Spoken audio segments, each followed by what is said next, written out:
Jua. Horas. Yehomu. Sebelum saya masuk ke dalam khotbah di siang hari yang begitu cerah ini, izinkan saya memperkenalkan diri terlebih dahulu. Nama saya cukup panjang, diberikan oleh orang tua saya.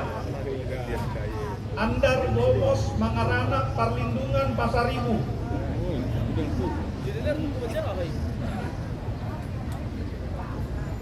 Namanya nama Batak semua, tidak ada nama baratnya. Saya pada saat ini sejak tanggal 1 Maret 2024 dipercaya menjadi Sekretaris Jenderal United Evangelical Mission (UEM), yang pada saat ini kita bersama-sama merayakan Paskah bersama dengan saudara-saudari sekalian. Dan ini menjadi sebuah sukacita kepada kita karena UEM setelah berusia 200 tahun, yang dilahirkan pada tahun 1828, 200 tahun yang lalu, berhasil memilih seorang putra Asia, putra Indonesia untuk menjadi Sekretaris Jenderal pertama kalinya. Ini tentu bukan hanya menjadi sukacita bagi saya, tetapi sukacita bagi kita sekalian, bahwa kita bisa tampil di pentas internasional, bahwa kita bisa tampil di gelanggang Oikumene global, bahwa kita bukan orang kaleng-kaleng. Kita mampu, kita bisa, kalau Tuhan berkehendak, maka semuanya bisa kita lakukan. Amin. Amin. Istri saya, Reni Boru Panjaitan, kami dikaruniai 3 orang anak. Saya adalah pendeta Huria Kristen Batak Protestan HKBP, dan atas nama United Evangelical Mission yang berkantor Sekretaris Jenderal berkantor di kota Wuppertal, Jerman, kami mengucapkan selamat Paskah, Shalom, menjua-jua kepada kita sekalian. Dan izinkan saya juga menyapa Bapak Ibu sekalian dengan bahasa karo saya yang masih terpatah-patah. Tolong jangan ditertawakan. Menjua-jua Bapak Nande Senina Rasturang Kerina.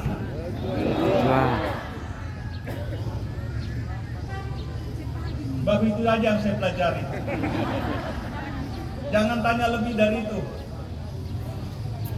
Jemaat terkasih di dalam Yesus Kristus, firman Tuhan bagi kita seperti yang tertulis di berbagai spanduk-spanduk yang Bapak Ibu lihat, terambil dari Injil Lukas pasal yang keempat ayat ke-18 sampai ayat ke-19. Demikian firman Tuhan. Roh Tuhan ada padaku, oleh sebab Ia telah mengurapi aku untuk menyampaikan kabar baik kepada orang-orang miskin, dan Ia telah mengutus aku memberitakan pembebasan kepada orang-orang tawanan dan penglihatan bagi orang-orang buta, untuk membebaskan orang-orang yang tertindas, untuk memberitakan rahmat Tuhan telah datang. Jemaat yang terkasih di dalam nama Tuhan kita Yesus Kristus, saya pikir saya tidak perlu lagi terlalu panjang lebar menjelaskan teks Alkitab ini secara khusus di hadapan warga jemaat Gereja Batak Karo Protestan, karena saya melihat Gereja GBKP sudah menjadi pelaku firman daripada teks khotbah ini. GBKP adalah gereja yang berdiakonia, terkenal dengan gereja diakonia.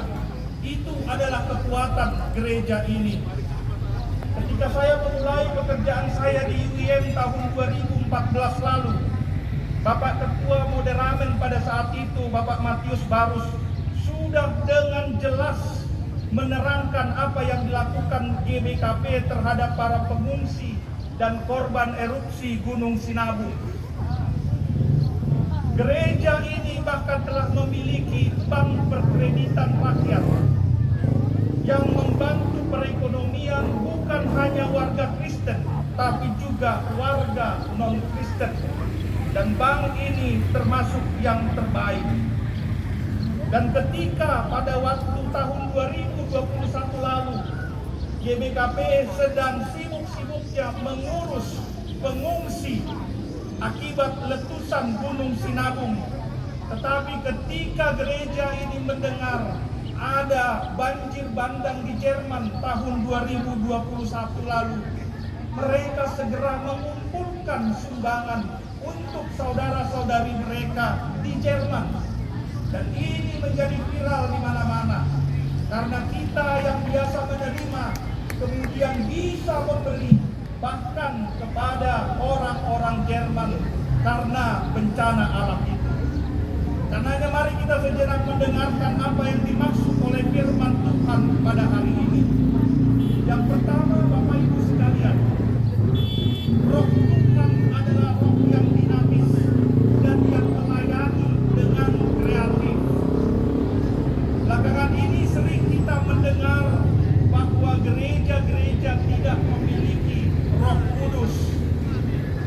Karena di gereja kita katanya khotbahnya membosankan, bikin mengantuk. Semoga tidak ada yang mengantuk mendengar khotbah saya ini. Jemaatnya kalau berdoa terlalu pendek, apalagi kalau doa makan. Dan yang kita dengar adalah gereja kita katanya tidak bisa berbahasa roh. Jadi ada tuduhan gereja-gereja Protestan tidak diurapi oleh Roh Kudus. Memang benar Roh Kudus membuat kita berbahagia. Memang benar Roh Kudus membuat kehidupan gereja itu menjadi dinamis. Memang benar menurut Rasul Paulus ada orang-orang yang dikaruniai talenta berbahasa roh.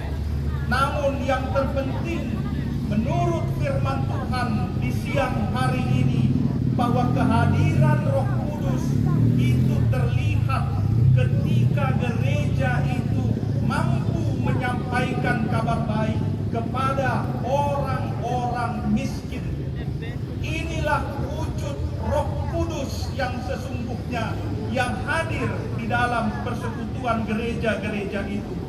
Karenanya gereja yang diurapi oleh Roh Kudus, gereja yang diurapi oleh firman Tuhan harus mampu memberitakan firman Tuhan itu bukan hanya di gedung-gedung gereja, tetapi juga di rumah-rumah warga yang sedang mengalami kesulitan keuangan, di rumah-rumah warga yang kesulitan menyekolahkan anak-anak mereka, yang tidak mampu membeli obat, yang mengalami gagal panen, yang ternak babinya terkena wabah sehingga tidak mampu lagi menghidupi perekonomian keluarga. Khotbah gereja bukan hanya sekedar menegur dan menghakimi, tetapi gereja yang berkhotbah, gereja yang diurapi oleh Roh Kudus adalah gereja yang mengulurkan tangannya, mengeluarkan orang-orang miskin dari kemiskinannya, adalah gereja yang menciptakan peluang, adalah gereja yang memberikan lapangan kerja, yang menciptakan modal keuangan, yang mendampingi warga jemaatnya agar kemiskinan itu benar-benar tercabut dari akarnya.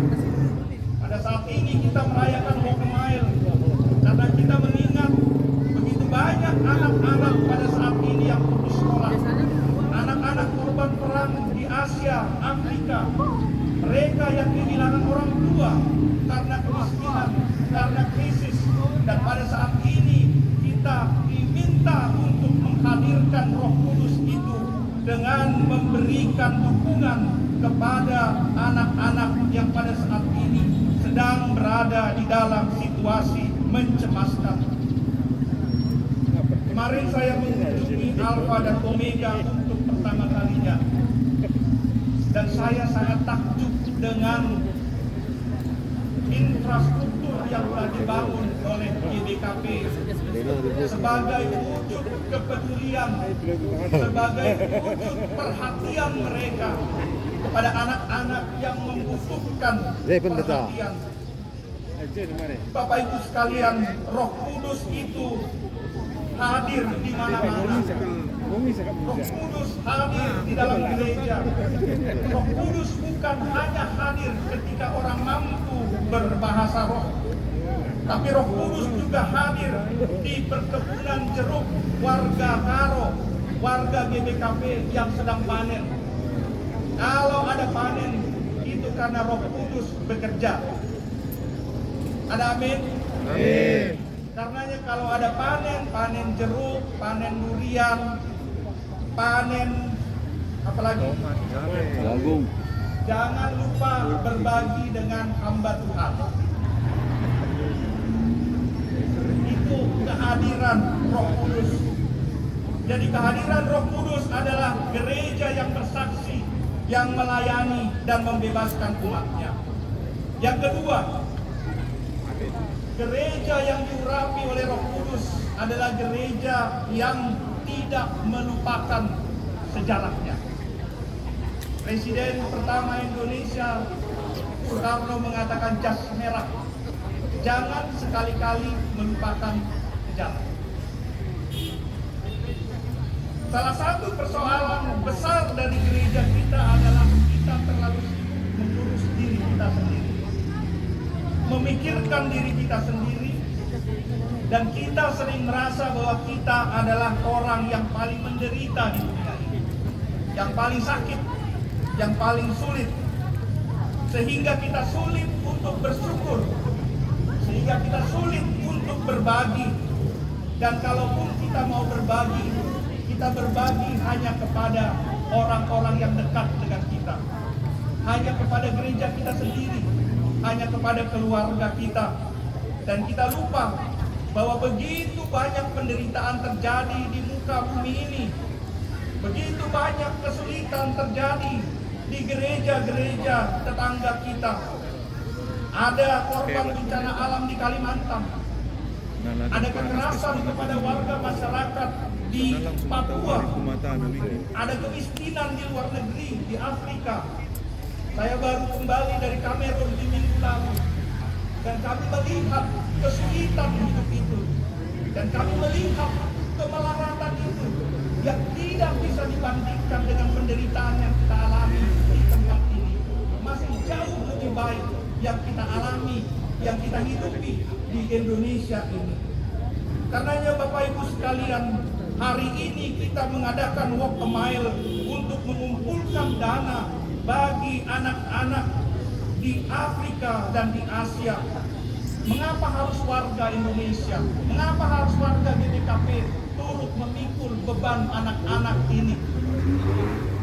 Karena UIM selama ini didukung sebagian besar oleh gereja-gereja di Jerman. Hampir 90% keuangan UIM ditopang oleh gereja-gereja di Jerman.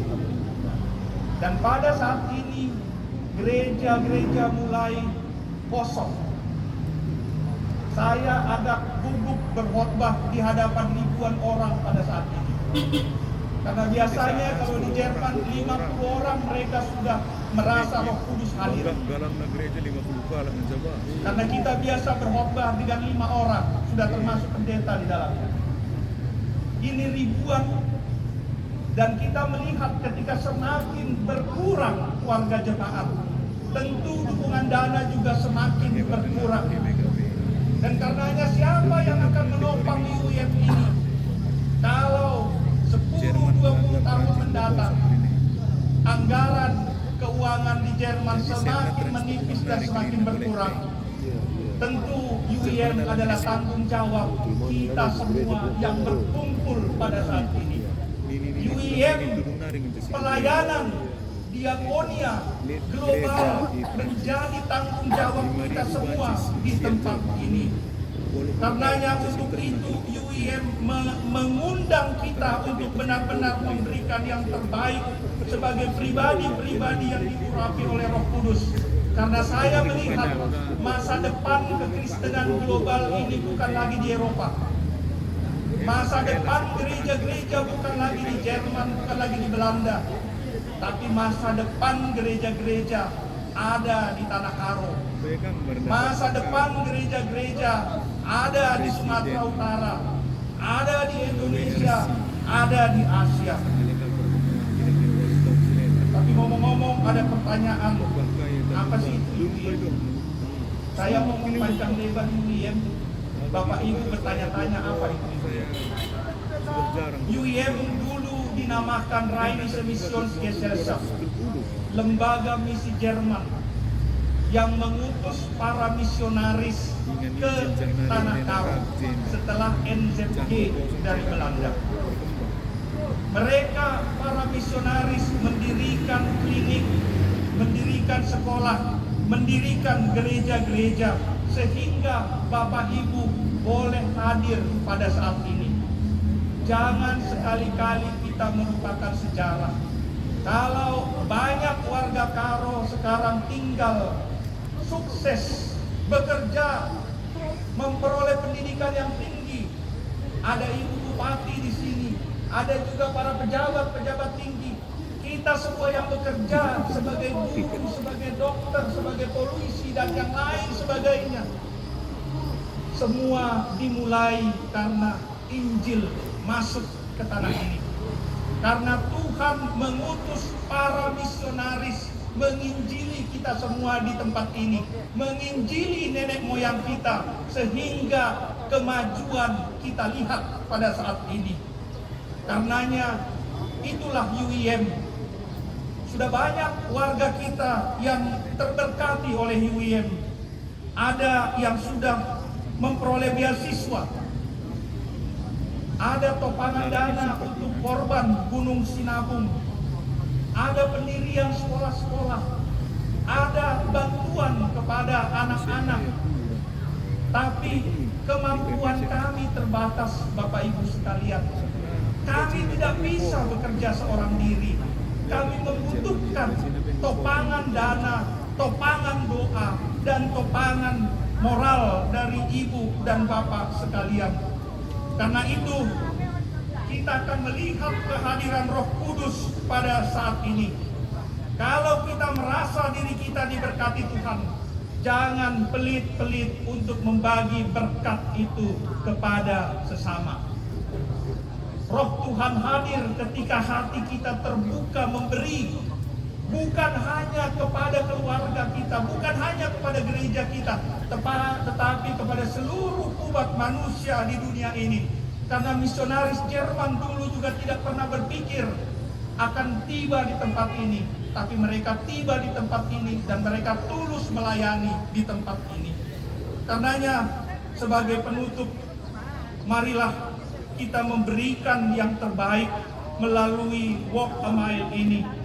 Kita hendak melihat apa Roh Kudus hadir di tempat ini dengan menyaksikan seberapa besar solidaritas, partisipasi, dan persembahan Anda kepada pekerjaan Tuhan melalui UIM bagi anak-anak di seluruh dunia yang pada saat ini tidak mampu untuk duduk seperti kita, tidak mampu untuk bernyanyi, tidak mampu lagi untuk menghadiri sekolah minggu karena setiap hari mereka terancam oleh ancaman bom, setiap hari mereka terancam oleh desingan peluru. Untuk itulah kita berkumpul pada saat ini untuk memberikan dukungan kita kepada dunia ini. Supaya apa? Ayat 19 dikatakan, supaya tahun rahmat Tuhan hadir di keluargamu, supaya tahun rahmat Tuhan hadir di gerejamu dan di pekerjaanmu. Izinkan saya menutup khotbah ini dengan sebuah pantun berbahasa Karo. Sekali lagi tolong jangan ditertawakan kalau intonasinya merambalangan, kata orang Toba. Ersuli tualah mumbang, Imo megersing entebut nanamna. Ukur bemuli rikut numbang. Mari sukseskan walk a mile enda. Amin. Mari kita bersatu dalam